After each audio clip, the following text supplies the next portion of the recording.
welcome back. We're going back to one of our top stories tonight, the Gauteng ANC holding its elective conference. As we've been saying, there were delays earlier as the leadership was discussing what to do with members from the regions in Ekurhuleni affected by the 19 quarantine votes. A decision has now been taken to allow them to participate. Let's talk about the conference more broadly with political analyst Dr. Dale McKinley.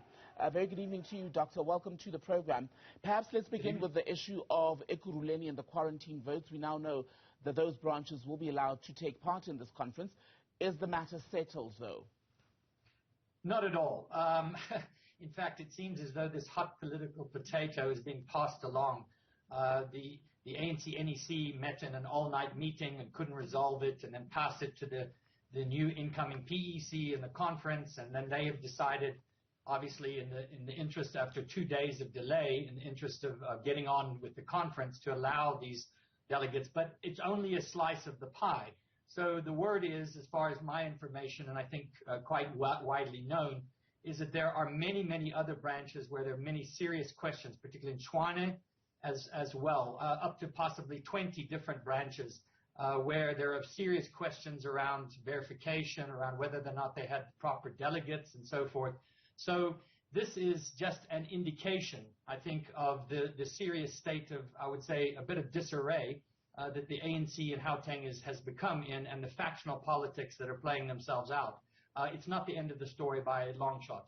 And do you think the outcome of the leadership race is what's likely to resurrect the issue or make it an even bigger deal, depending on who emerges in the top 5 provincial structure, and in particular as chairperson, whether it's Panyaza Lesufi or Lebogang Maile?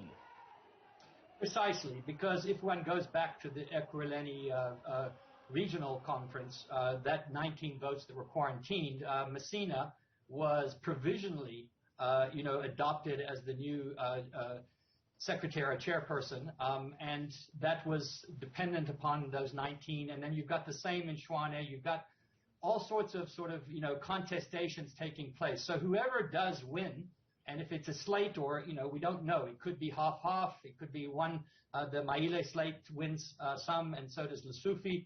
But that would depend very much, as we've seen in the ANC, when the leadership gets into positions of power, then you see the politics moving one way or the other, in biases coming in, basically making rules and regulations that would favor themselves within obviously the confines of the ANC constitution and rules. But these are fairly malleable and flexible, it would seem, depending upon how much political power people have. So yeah, it's again an indication that the Gauteng ANC used to be considered to be the most stable province, the one that was sort of the most predictable, and now it's joined that crowd of ANC provinces, which is up for grabs. But the ANC in Gauteng gets a lot of good PR, shall we say, but it's also the same ANC where the party basically lost control of all the metros between 2016 and 2021.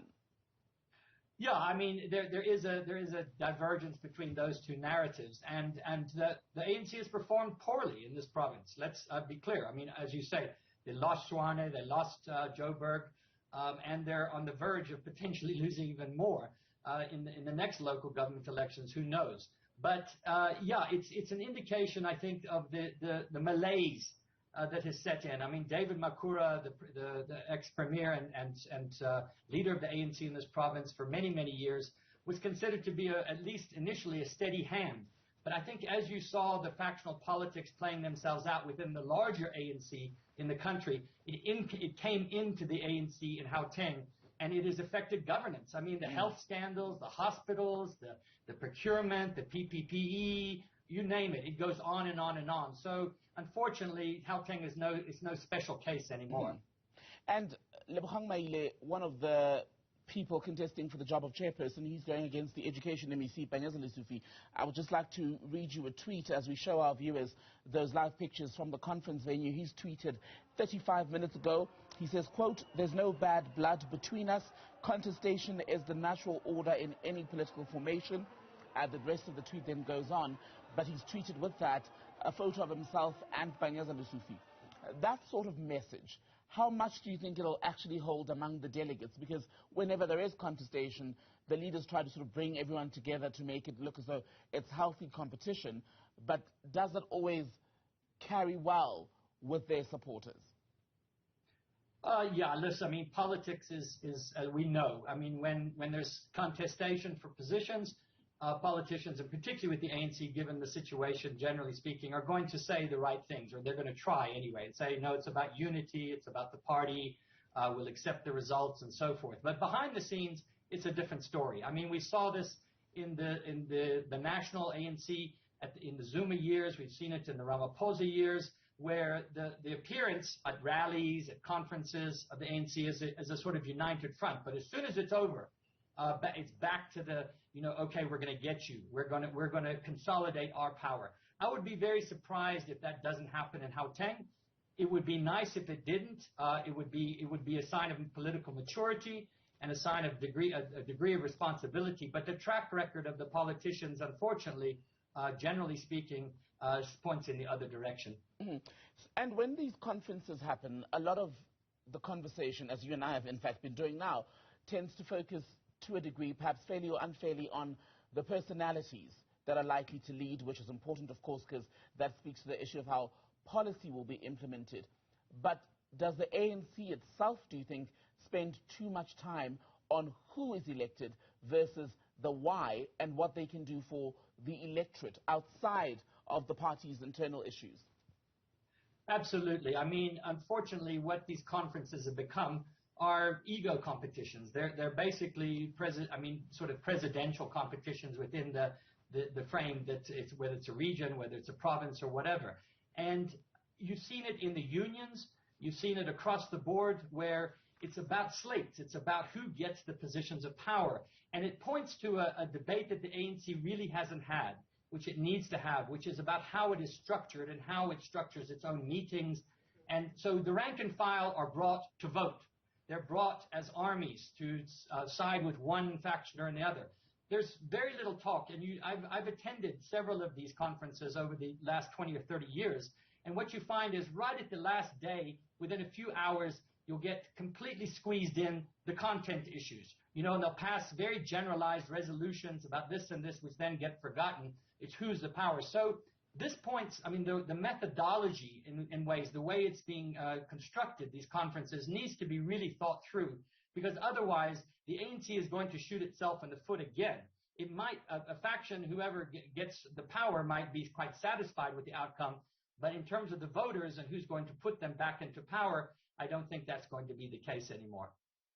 With that then, Dale, let me ask you this question. Given that very context, why should someone who's not a card-carrying ANC member, an active supporter, care then about these provincial conferences?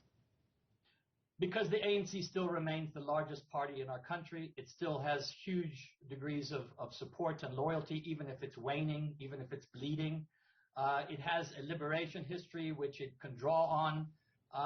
So it's still, irrespective of the fact that all the criticisms that we can make and all of the legitimate problems that the ANC faces, it still remains the biggest animal in the park, so to speak, in the political park. It is still there, and therefore it has to be paid attention to, because what it does still matters. And what happens at these conferences still matters for people on the ground, irrespective of how much shenanigans are going on in them. Let's continue then with our coverage of the ANC Gauteng elective conference. We can bring back up Dale McKinley, political analyst, Dr. Dale McKinley, to you and I. Dale, let's pick up then on those impromptu remarks by Gwede Mandashe. He said that what the delegates need to do this weekend is focus on the substantive issues and not just the election of leaders, because the party has lost control of the three big metros in Gauteng. What do his remarks tell us about how nervous the ANC is about the general election in 2024? Well, it tells us that they're in trouble, and any political party knows it's in trouble when its electoral support is going this way, downwards. And that's the trend of the ANC now for a number of years. I mean, we can see that trend. It's been happening over the last 10 or 15 years. So I think Gwede, he's a career politician and an activist. He understands these things, and he's basically saying, look, if we don't pull up our socks, if we don't get our act in, our house in order, if we don't start actually speaking to what people want and need, we're going to suffer the consequences. I mean, he's a realist and a real politician in that sense. So I think that he's saying the right things, and understandably he's speaking to the media, so he's going to say those things. The question really is, though, can the ANC, when it actually gets down to business, when the new people are elected, when the conferences are over, can they actually start doing what they say they're going to? This has always been the frustration of so many people all the way back from the 1990s with the ANC. They have the programs, we have the policies, there's a lot of good things that are being said, but the implementation and the practical carrying out of these things leaves a lot to be desired, and in fact, it's costing the ANC their political pedigree. Political analyst Dr. Dale McKinley, good to have your time tonight, sir. Thank you very much.